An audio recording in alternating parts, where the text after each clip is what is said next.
नमस्कार दोस्तों, आप सभी का text book super coaching platform पे स्वागत है।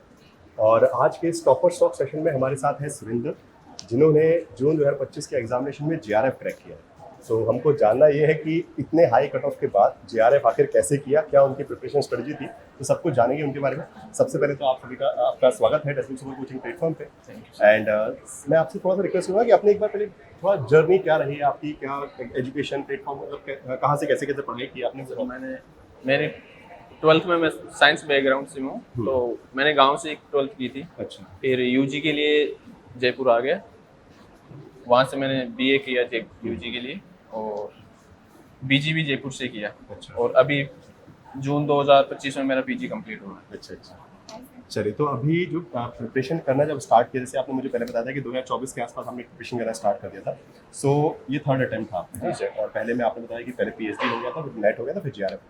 सो वो जो डिफरेंस होता है ना कि like NET to JRF, because इस बार कट ऑफ भी पिछली बार आएगा, जो नेट का आपका मार्क्स होगा उससे काफ़ी ज़्यादा मार्क्स इस बार लाने पड़ेंगे, तभी आपका जीआरएफ हुआ होगा। तो वो जो एक्सपोनेंशियल ग्रोथ है नंबर्स में, बिकॉज सबसे बड़ा प्रॉब्लम स्टूडेंट ये होता है कि इतना हाई स्कोर कैसे किया जाए, तो वो आपका क्या अप्रोच रहा उसके बारे में?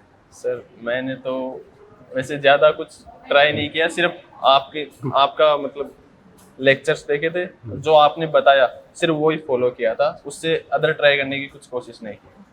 So, तो जो भी हुआ सर आपकी वजह से हुआ। नहीं, वो तो आपकी वजह से, आप लोगों ने मेहनत की, हम तो बस पढ़ाने का काम करते हैं, गाइडेंस देने का काम करते हैं। सर गाइडेंस भी एक मैटर करती है, तो अच्छा, सर ठीक ठीक।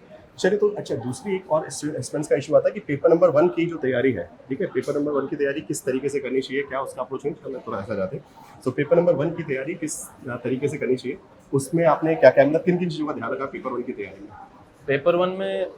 पेपर वन में मतलब अब सिलेबस वाइड हो गया है बहुत ज़्यादा, तो कहीं से भी पूछ सकता है, तो उसके लिए प्रॉपर गाइडेंस चाहिए। तो मैंने टेक्स्ट बुक से सब्सक्रिप्शन लिया था, उनमें तुलिका मैम और प्रीति मैम थी। क्लास। अच्छा, एक तो- चीज़ और है, इसमें पेपर 1 में आजकल सिलेबस से बाहर चीज़ें बहुत ज़्यादा जा रही है। जी सर। तो अब होता क्या है, बीच बीच में सिलेबस के हिसाब से तो आप पढ़ते हैं, बट मैं देखता हूँ अक्सर पेपर उनकी फैकल्टी, जैसे प्रीति में भी क्लासेस मैंने देखी है, तो लिखा हूँ क्यों कभी ना कुछ नया स्पेशल वीडियोस, बहुत सिंक्रोनाइज वे में डाटा, तो क्या वो सब चीज़ें एग्जाम में आ रही है? मैं सर आपको एक बात बताता हूँ, 26 जून को शायद पॉलिटिकल साइंस का एग्जाम था, एग्जाम। तो उस दिन प्रीति मैम ने 10 मिनट का वीडियो सुबह सुबह शेयर किया था। उसी दिन अच्छा, उसी दिन सुबह सुबह सुबह, हाँ, मूवीज वाला।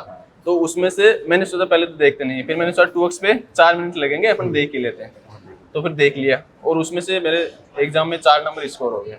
अगर मैं वो वीडियो नहीं देखता तो 4 नंबर नहीं होते, मेरे जयराब नहीं होता। अच्छा अच्छा, चलिए, तो बहुत इम्पैक्ट पड़ता है, एक मार्क्स जी सर। जीआरएफ के लिए बहुत इंपॉर्टेंट है। चलिए, सो जब हम लोग प्रिपरेशन कर रहे होते हैं तो कई बार पढ़ते पढ़ते मोटिवेशन टूट जाता है कि यार अब पढ़ने की इच्छा नहीं हो रही है, वो कंसिस्टेंसी नहीं आ रही होती है। तो उसके लिए आपका क्या कुछ, मतलब अपने आप को फोकस रखना, अपने आप को मतलब इसीलिए इंस्पायर रखना और खुद को मोटिवेटेड रखने के लिए क्या कर रहे थे, कैसे सर, क्या मोटिवेट रखने के लिए तो सर सिर्फ एक ही था कि अपन को अब की बार जेआरएफ करना है और सर आपसे जाके मिलना है, बस यही एक गोल था। और जैसे भी कभी मतलब लो फील होता था तो मतलब वीडियो देख लेता था प्रेमानंद महाराज जी के। अच्छा, उनके थोड़ा मोटिवेशन के लिए, और बस ज़्यादा कुछ। हाँ, चलिए, बहुत अच्छी बात है। सो इस बार जीआरएफ अचीव कर लिया है, अब आगे पीएचडी वगैरह के लिए कि असिस्टेंट प्रोफेसर, किस पे ज़्यादा फोकस है आपका? सर मेरा अभी तो पीएचडी के लिए, फिर पीएचडी में एनरोल होने के बाद में असिस्टेंट प्रोफेसर साहब। चलिए, बहुत अच्छी बात है। और डेफिनेटली जीआरएफ के मतलब जो आपको अमाउंट मिलने वाला है उसका फायदा लेना, सबसे पहले पीएचडी जरूरी है, बिकॉज इतनी मेहनत से जीआरएफ आया है। सो चलिए, कॉन्ग्रेचुलेशंस। आखिरी में आप अपनी सक्सेस के बारे में किसी को भी जो भी क्रेडिट देना चाहते हैं, आपकी फैमिली फ्रेंड्स वगैरह, तो उनका नाम डेफिनेटली ले सकते हैं। सर मेरी सबसे पहले मैं फैमिली को देना चाहूँगा, फिर दोस्तों को, और सर मेरी लाइफ में सबसे जो टीचर इम्पोर्टेंट है वो है टीचर्स। तो सर आपको बहुत बहुत thank you so much. Thank you. और आपको किरण मैम और प्रीति मैम, तुलिका मैम, ये मेरी लाइफ में सर बहुत you so बड़ा much। चेंज है। और बाकी हमें उम्मीद है कि बहुत जल्दी आपका जो आगे का करियर आप चाहते हैं वैसा डेफिनेटली आपको मिले। सो उसके लिए बहुत बहुत शुभकामनाएं। थैंक यू, आप यहाँ आए। और आप लोग भी text book super coaching platform में जुड़े रहिए और अपने दिसंबर की तैयारी बिल्कुल धुआं तरीके से कीजिए, जैसे कि इस बार सुरेंद्र जी यहाँ पे आए, अगली बार शायद तक आप भी हमसे मिलने आए और अपनी सक्सेसफुल जर्नी को शेयर करें हमारे साथ। Thank you so much. Thank you sir.